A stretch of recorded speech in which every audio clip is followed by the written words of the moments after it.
A major American university is making an effort to make amends for its past participation in slavery.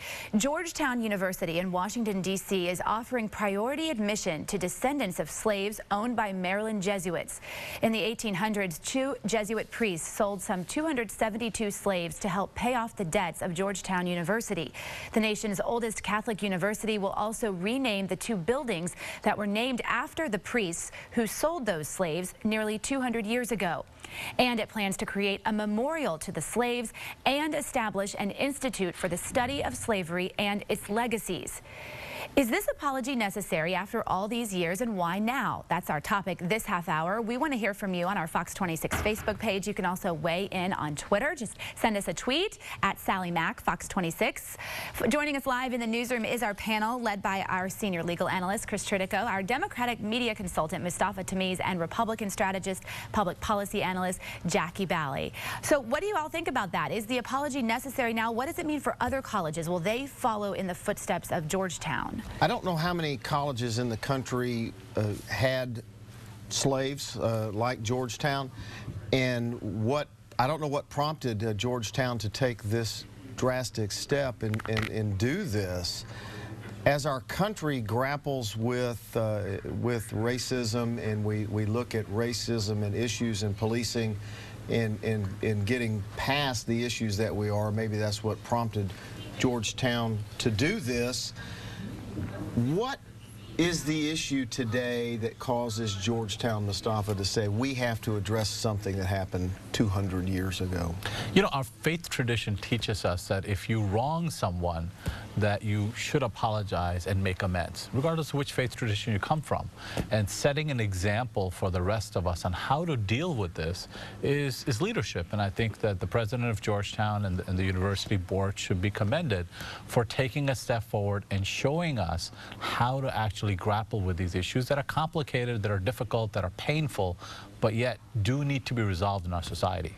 You know, there's been a movement in the country, Jackie, for the United States government to pay reparations for slavery, that the United States government has said that's just not going to happen because we don't have the money. I was going to say, how would we do it? That's right. And something like Georgetown doing this may actually reignite that argument. Oh, I'm sure it will reignite that argument. We've seen certain universities that are taking down statutes of Confederate leaders. We've talked about HISD and other schools that are changing the names of Confederate leaders. So I feel this is going in line with that movement that we've seen the last several years. I also think Georgetown, especially where they're located, they have more of a liberal base, and they're trying to be the leader of saying, look, we have a zero policy for any type of racism, and I think that's what the statement is trying to make. I commend the leaders for trying to be proactive and positive. I also think it's very important for them to know we appreciate the apology, but again, you're not really changing history or the course of history, but we do appreciate the apology. It's a nice gesture. So what about that issue if it reignites this argument that we need to pay reparations all over the country for this? I mean, the United States can't afford to pay reparations for this. Well, look, I mean, Georgetown conversation on this is very simple. They said that, you know, if it was in today's dollars, it was $3 million. The university was founded on those dollars of this of selling of the slaves, and they are making amends by making that available, scholarships available for descendants of those families. So this is a thoughtful gesture to do it. I don't think they're trying to do it to be politically correct. I think they're coming from their faith tradition. But I also, and I think that words matter. I also think they need to be careful, because we don't want to see another form of affirmative action where you see one person, because of the way they look, will get into the university, and other people, because they do not have an African-American history, cannot get into the Let's go to Sally. She's monitoring our social media. Okay, we're going to check in on Twitter right now. First, at RareForm1906 says, wow, Georgetown, nice power move. Let's hope others follow your lead. Tony says, I think I'm starting to understand why we have a generation of privileged-minded people.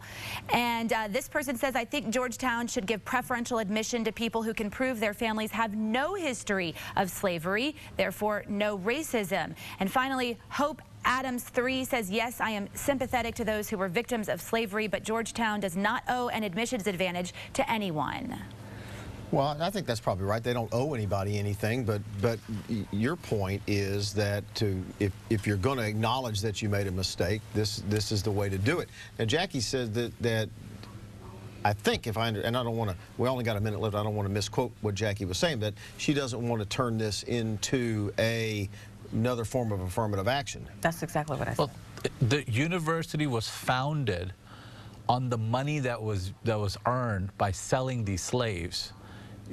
I think it's fair to say if people that were descendants of those slaves were uplifted by getting a scholarship. I don't think that that's out of the mainstream thinking of American politics. Yes, and again, if it's a scholarship based on merit, if African Americans who are getting these scholarships, if they have the grades, if they've earned the grades, and they deserve to be in this college, I'm definitely going to be a proponent of that. But if you're going to say because you're an African American and a descendant of a slave and you do not meet the credentials or the criteria to get in this university, but we're still going to give you the money anyway, that's a problem. All right, we're going to leave it right there.